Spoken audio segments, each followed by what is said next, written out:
Good morning guys. Ito, nasa loob ako ng aming bahay. So, magagandahan lang ako dito sa mga halaman na to. Comment lang kayo guys kung anong purpose nitong fern na to. So, ayan guys, oh. Ang laguna ng mga dahon ng fern. Diba?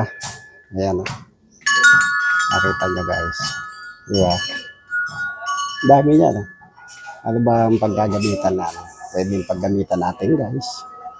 Ayan. Diba? Ang ganda.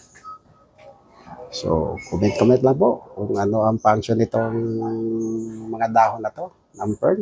Hindi naman pwedeng gulayan yan. Ano pa guys, oh. Hanggang doon sa dulo. So, hanggang dito na lang po at magandang umaga. Bye-bye po.